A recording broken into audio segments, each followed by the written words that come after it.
going right now? Okay, give me like a 3, 2, 1. Oh, hold on, let me flip up my pockets.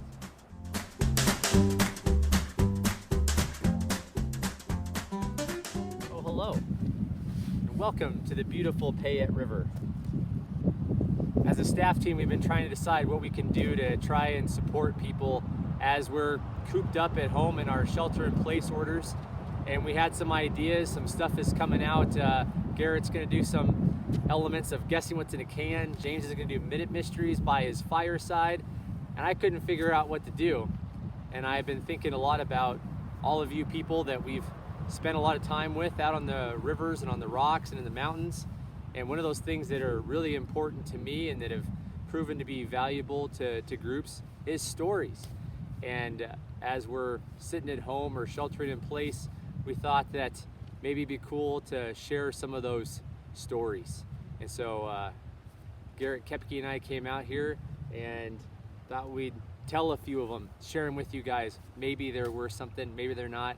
If nothing else, maybe it can give us a little bit of a laugh.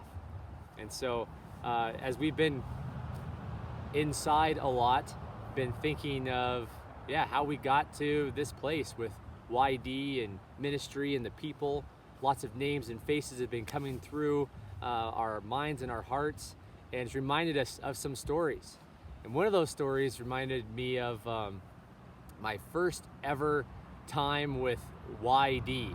Back at the time it was called Youth Dynamics, and at the time I was a young river guide for another company, and it was the Wild West. There were no rules, no regulations, no nothing. And there's just this guy out there doing crazy things.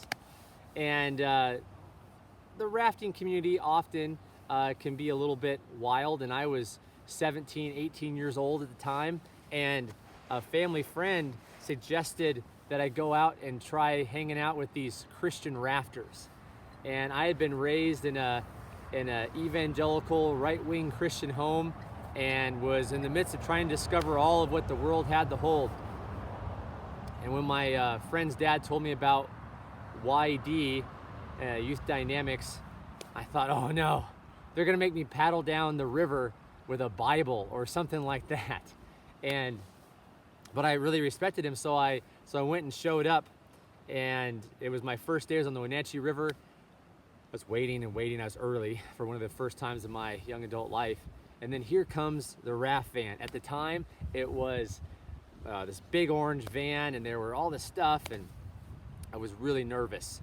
And as they got out, there were all these well-dressed, well-poised and spoken young people, young professionals. I thought, this is kind of cool. Maybe I could be part of this. But there was one problem. They had the worst teeth you have ever seen. One guy, the leader, had a green snaggletooth that stuck out at an angle. And I had just spent 3 years doing paper routes to pay for my braces. My sister and my parents had helped out a lot too with the paper routes. And I was like, oh man, I could be part of this if it wasn't for the teeth. And so I'm going through and packing, and turns out that the teeth were fake, and it was an icebreaker that they did to make people feel uncomfortable or something. I don't know.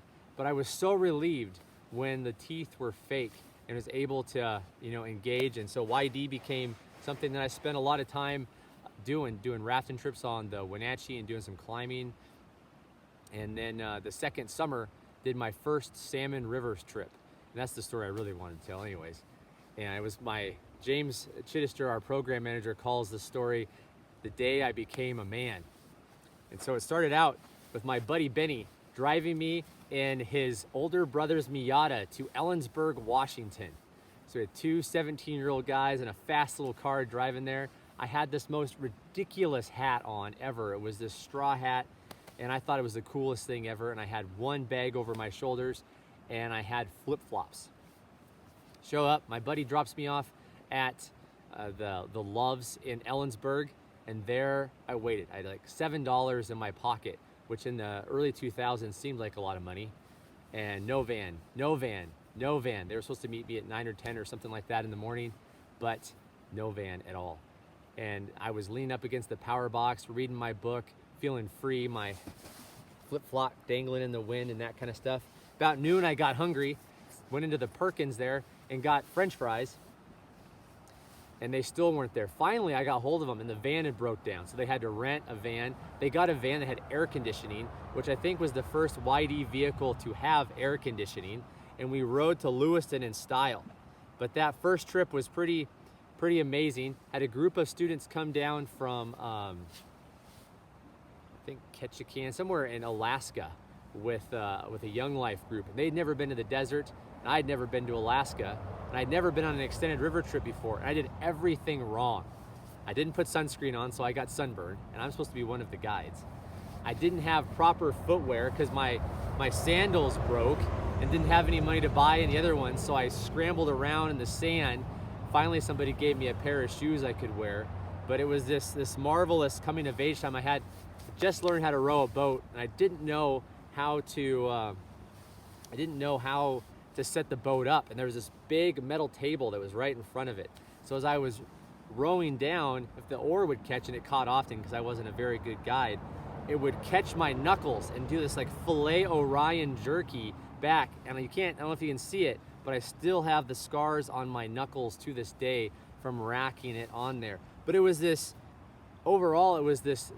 awesome time to get to spend 7 days with students that didn't know. We became a tight-knit group, suffered some hardships. At the time, the food rations were off, and we had an all-guy trip.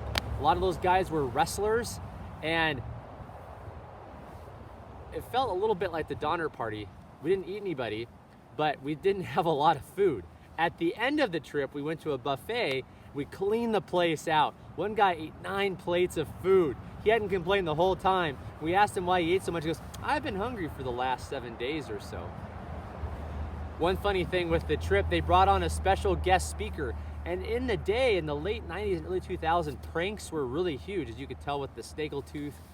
But the special guest speaker waited on the side of the road. And as the group leader and the students were driving to meet us, the trip leader, or the group leader, and the guest speaker had arranged this thing they were going to do with the students. So they're driving along down the road, and they see the students, this stranger, and the group leader goes, "Hey, should we pick him up?" And they're like, "No, we shouldn't do that." It's like, "No, we should do. We got an extra seat. It's all good. Let's take him with us, to the next place in town or something like that." So the kids reluctantly agree. The group leader pulls over, and what they think is a hitchhiker gets in the vehicle, and he starts to ask awkward questions. He's pretending that he's a homeless man now, and he's to be the guest speaker on this 7-day raft trip. Totally freaks out the kids, and they tell him that they're going on this rafting trip. He goes, "Oh, that sounds like a lot of fun." So at the next stop, the group leader asked the students, "Hey, should we take him on the trip with us?" And all the kids are like, no, we should leave him in the bathroom and go. The group leader can tell this is falling apart rapidly. It's been a couple hours now. And so he goes, "Okay, well, guys, actually, he's a special guest speaker for this trip." And the kids all just go silent. That whole trip, the guest speaker just had the darndest time trying to build trust with this group, because it had started out with mistrust. But the trip came together, and it worked out pretty well. For me, on a personal note, just fraught with mistakes. I think I burned more meals than I care to remember. Like I said, I beat myself up. I was sunburned. My lips, everything was horrible. But it was a great time to begin to learn how to care for people. But one of our biggest gaffes was on the Snake River, where after the salmon comes into the Snake, and the salmon maintains a pretty even level most of the time, but the Snake goes up and down every day because of the hydro electric projects that provide power. So often in the night, the water comes up quite a bit, and the trip leader forgot that. So we're on this nice little island, this nice beach with lots of sand, and everyone is camped down low. My buddy, who had done the trip before me, told me to make sure when we hit the Snake to camp up high because the water comes up. So I camped up high, but my frontal lobe wasn't fully developed yet, and so I didn't remember to tell anybody. But about 2 o'clock in the morning, I woke up to all this screaming that was happening, and it was because everyone's sleeping bags were soaking wet and everything was underwater. And I felt really bad because I thought maybe I should have told them. That might have been a good idea. But at any rate, the trip, if you ever get a chance, it's pretty awesome to go on. The views are wonderful, the white water is pretty good, and just hanging out on the beaches is spectacular, lots of storytelling. The last part of this trip that I'm ashamed to tell you about is the last night. We used to camp at Looking Glass State Park, Chief Looking Glass State Park. And again, this was during like the height of prank culture. And I was not part of this, so as far as I can remember, or I've blocked it from my mind, I can't remember which, but some of the other guides had gotten Skittles, and they knew that there were skunks in the bushes. And so that night, they went through the camp and sprinkled Skittles all throughout all the sleeping students. And sure enough, I woke up that night to the sound of these screaming animals, and they were skunks fighting over the Skittles.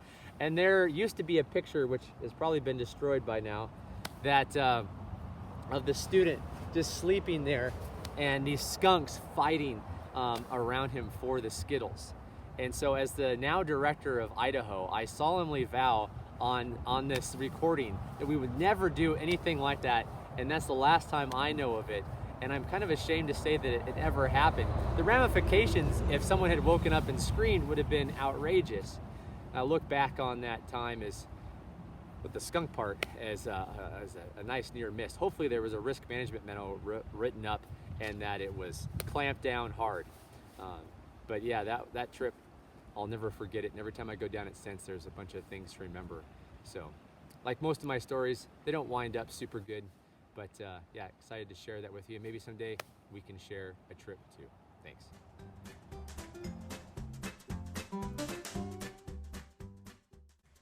I'm trying to figure out stories of self-deprecation that I can share with you of when I was growing up, or other times that, you know, type 2 fun that's become funny through time. But one story I want to tell you that we call Naked in the Pool.